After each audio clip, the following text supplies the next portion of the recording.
Saya Prabowo Subianto kepada tim nasional Indonesia. Saya yakin saudara-saudara akan terus semangat, akan berjuang terus dalam pertandingan yang akan datang, memberi yang terbaik. Saya percaya saudara akan berbuat yang terbaik yang bisa saudara buat. Insya Allah saudara akan berhasil. Buatlah bangsa Indonesia bangga.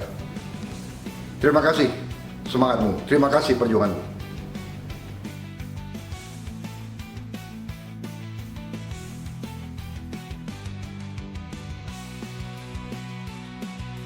Harapan PSSI ke Presiden Prabowo saat timnas menjamu Jepang Arab Saudi.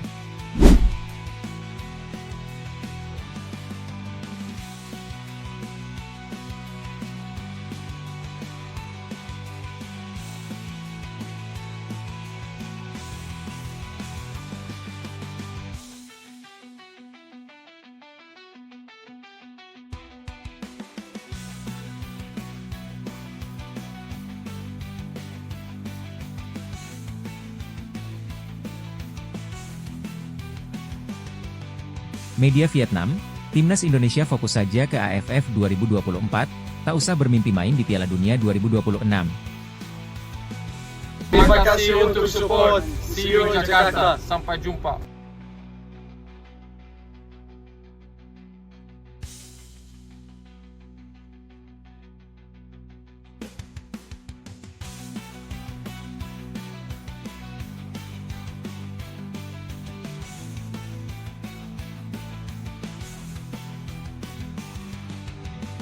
Indonesia まずは目標は、アジアカップ優勝ということで、戦いたいと思います。 Indonesia versus Jepang. Media Vietnam prediksi tim merah putih kalah lawan Jepang. Moriyasu akui sulit.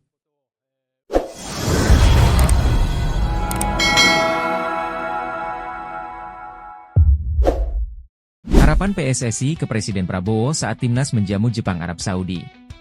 Timnas Indonesia akan melakoni 2 laga kandang lanjutan kualifikasi Piala Dunia 2026 pada bulan depan.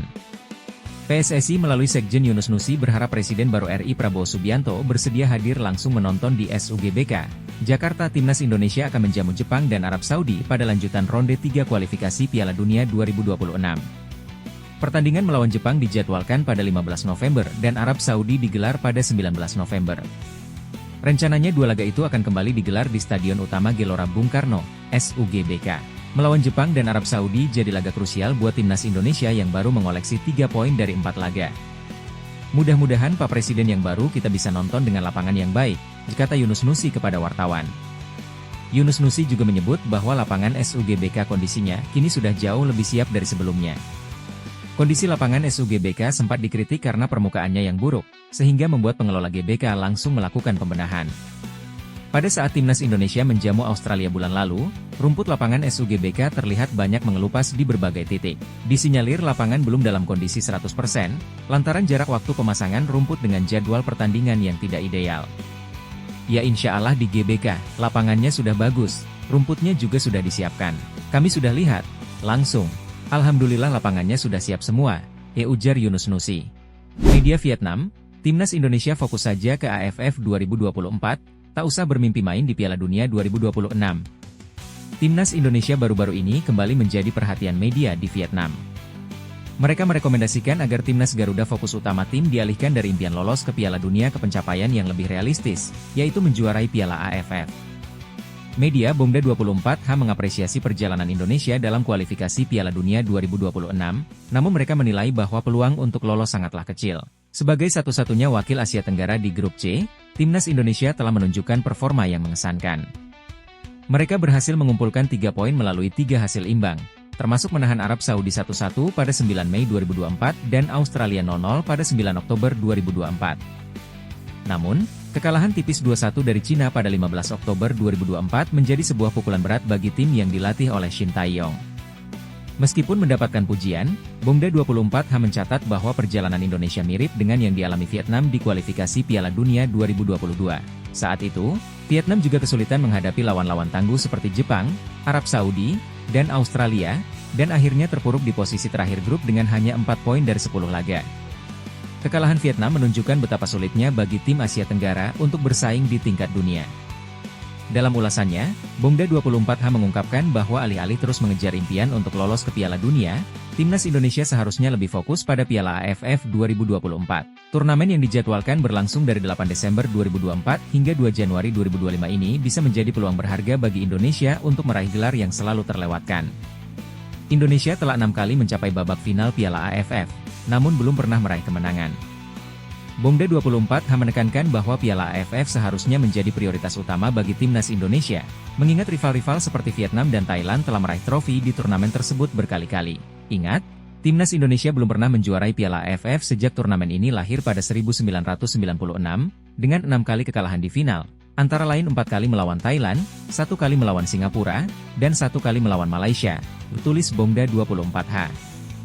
Vietnam sendiri telah meraih Piala AFF 2 kali, yaitu pada tahun 2008 dan 2018, sementara Thailand memegang rekor dengan 7 gelar juara.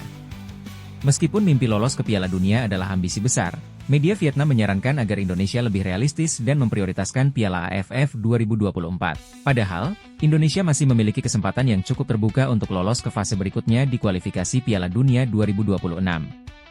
Indonesia versus Jepang. Media Vietnam prediksi tim merah putih kalah lawan Jepang. Moriyasu akui sulit. Media Vietnam tertarik menyoroti pertemuan antara Timnas Indonesia versus Jepang. Kedua tim akan bertarung di laga lanjutan Grup C kualifikasi Piala Dunia 2026 zona Asia. Mengenai hasil duel Timnas Indonesia melawan Jepang dalam lanjutan kualifikasi Piala Dunia 2026, media Vietnam prediksi skuad Garuda kalah total. Timnas Indonesia akan menghadapi Jepang di matchday kelima fase Grup C putaran ketiga kualifikasi Piala Dunia 2026. Pertandingan ini menurut rencana digelar di Stadion Utama Gelora Bung Karno, SUGBK, Jakarta, pada 15 November 2024. Timnas Jepang tentu sangat diunggulkan dalam laga ini, perbedaan level kualitas terlihat jelas meski laga belum dipertandingkan.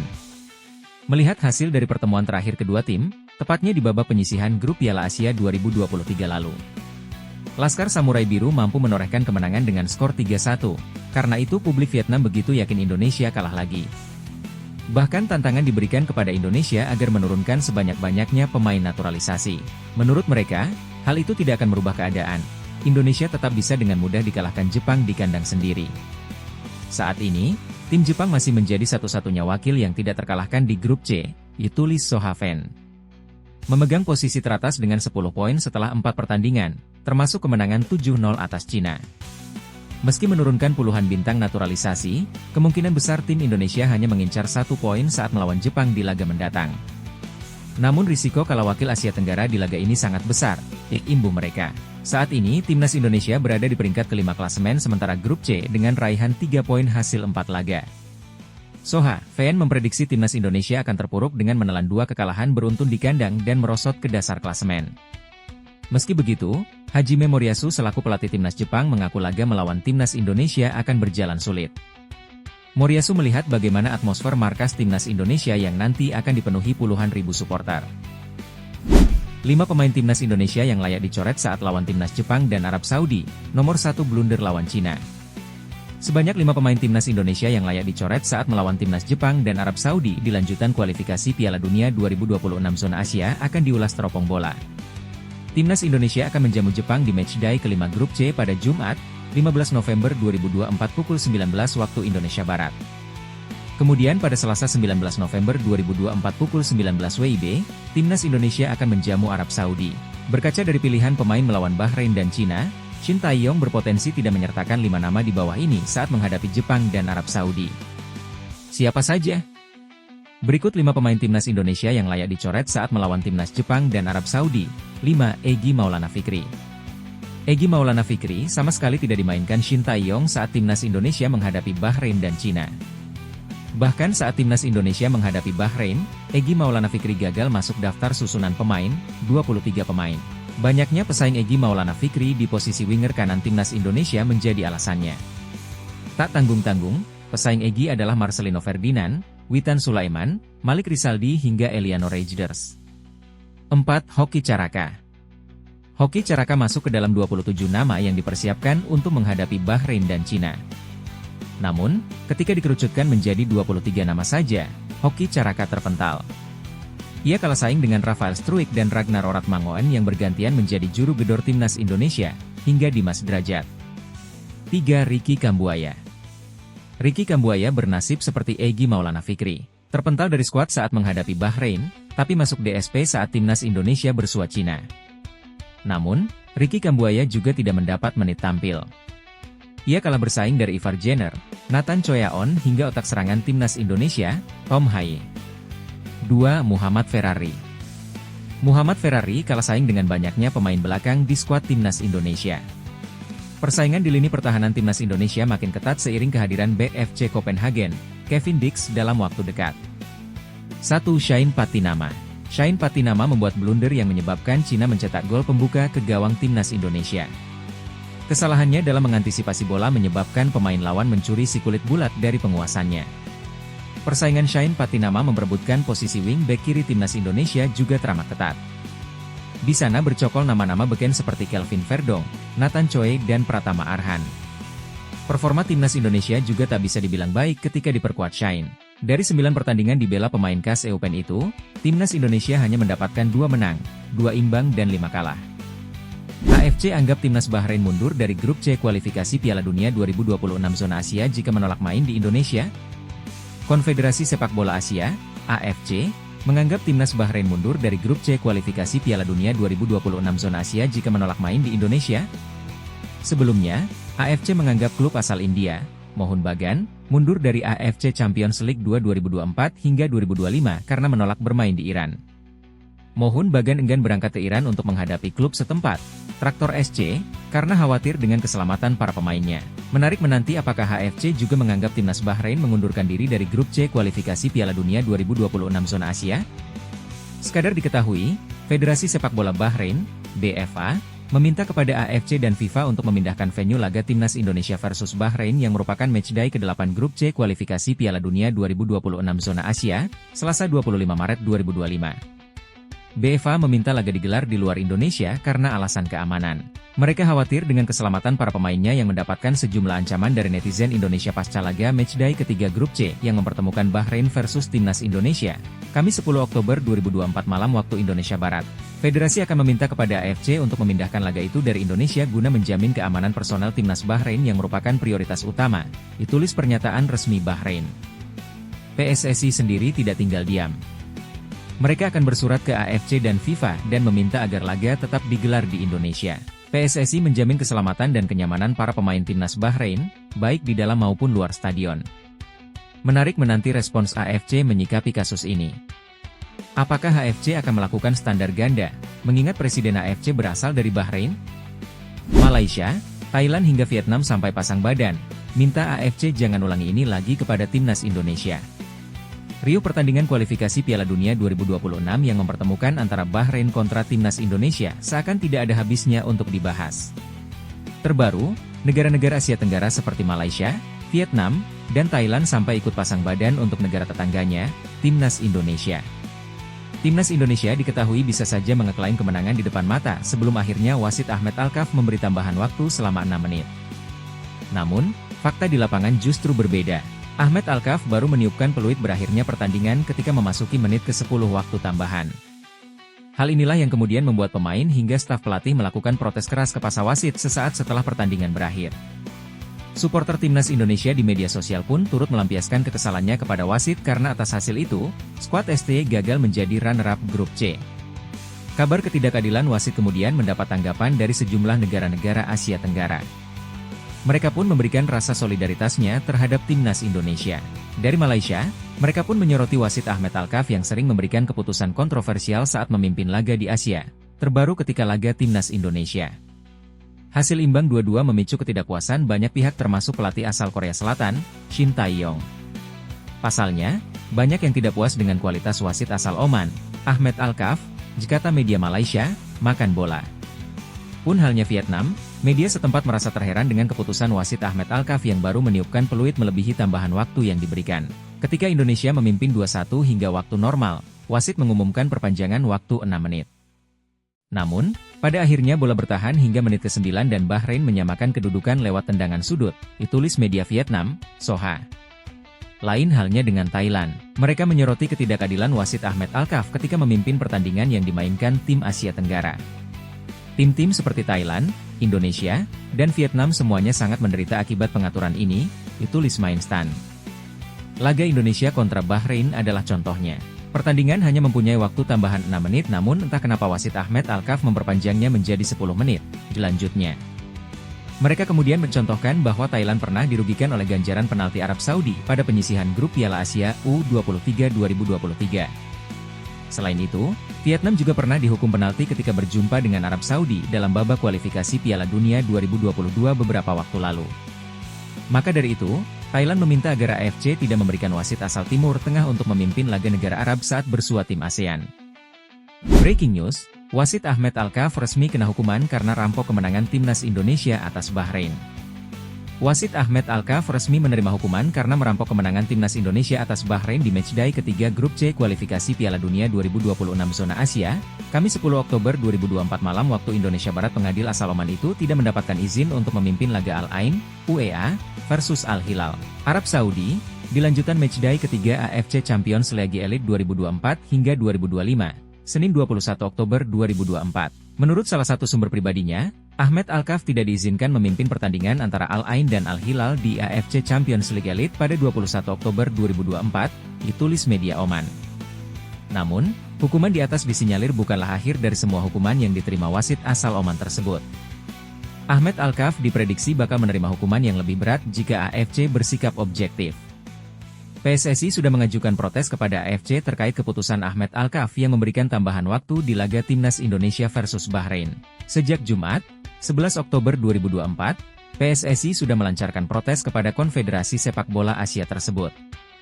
Namun, dalam pemberitaan yang dirilis New Straits Times, Sekretaris Jenderal, Sekjen, AFC Datuk Seri Windsor John mengaku belum menerima surat protes dari AFC.